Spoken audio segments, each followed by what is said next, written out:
nightmares in my head, I fear that the thoughts build up until I can't hear, that my mind fills up into a creature, and it haunts me somewhere much deeper. This is the hairstyle that has Daryl George, a junior at Barbers Hill High School in Mont Belvieu, in trouble. It is a part of who we are. He's been in school suspension since August 31st. That's the same week Texas outlawed racial discrimination based on hairstyles. I had a meeting with the principal and assistant principal, and they said that it's because the Crown Act doesn't cover the length of his hair. According to the dress code posted to BHISD's website, the policies were established to teach grooming and hygiene, instill discipline, and ensure students are dressed in a manner that is clean and neat. For male students, that means their hair cannot extend below their eyebrows or earlobes, not even if the hair is gathered or pulled back. I want them to change their policies.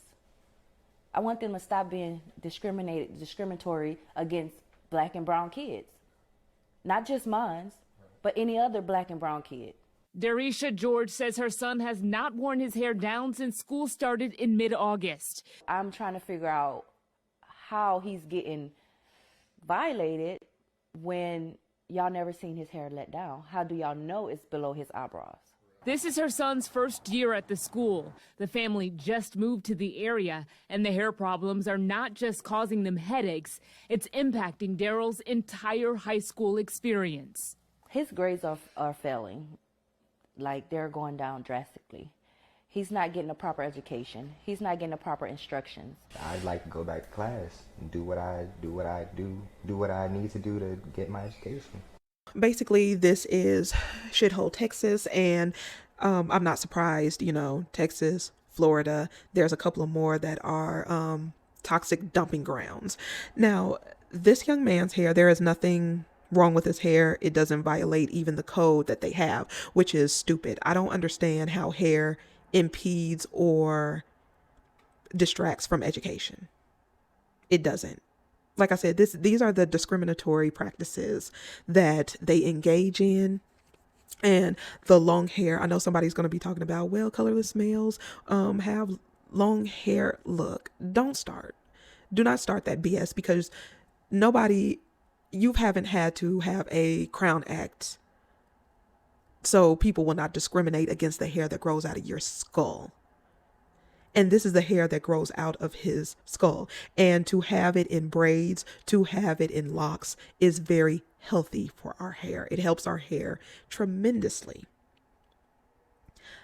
And this is very disgusting. The fact that you sit up here and you look at your demographic and you think that everybody else who is not a part of your demographic has to mimic you, has to look like you, has to have this standard.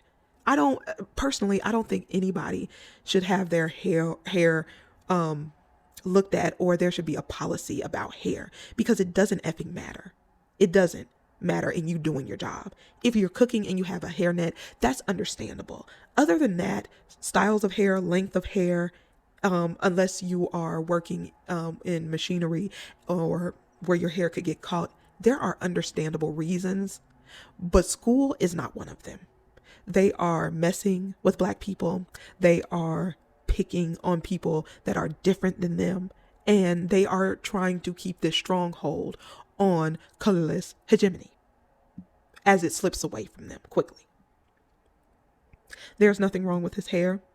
It's clean. It's neat. It's freshly twisted. It looks really good. And then he's had this hairstyle and just now this comes up. Suspended over the hair that grows out of his head. I have seen a woman who basically had a natural hairstyle, a woman who has had her natural hair wrapped, and also someone did it for religious practices, and they were told they needed to go home and change. Granted that they almost got in trouble for telling the woman with the religious practices that she couldn't. And she could, and nobody ever said anything to her again. But yeah, this is more, I know a lot of black people notice this, that colorless people who are like this, they want to have control over you. Like, you know how they call you the N-word, or they talk about you, or they talk about black on black crime and all of this stuff, you know, negative, you're all the problem, you're this, you're that, you need to pull yourself up by your bootstraps, and they just slice and dice at black people, right? They cannot stay away from you for 1 second. You know, people say we live rent free in their mind. I say we're always, you know, it's free 99 for us to be on their mind. 100%.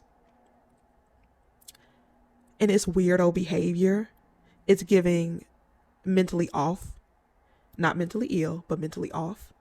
It's giving psycho. Why do you want to be around a group of people or a demographic that you think is terrible, lazy and feckless and all of that? But they always find themselves in a comment section. They always find themselves commenting about us. They always find themselves in our aura or our energy. It's really starting to freak me out, and it makes me super uncomfortable. And this is why I have very little engagement, and I pick the people who I'm around, because this behavior of always trying to tell black people how to feel, how to think, what to do, how to dress, hair, everything. Like, who gives them the authority? What gives them the audacity to even go there? How do they give them the permission when they know if somebody did that to them, they would raise holy hell? That's why I said it's weirdo behavior and it's creepy. If the school keeps this up, I hope that the mother files a lawsuit against them, because this is ridiculous. This is disgusting. And that's why this nation is going to hell in a handbasket. But I'll go ahead and leave it right here. Let me know what you thought about this story, and I will see you in the next one.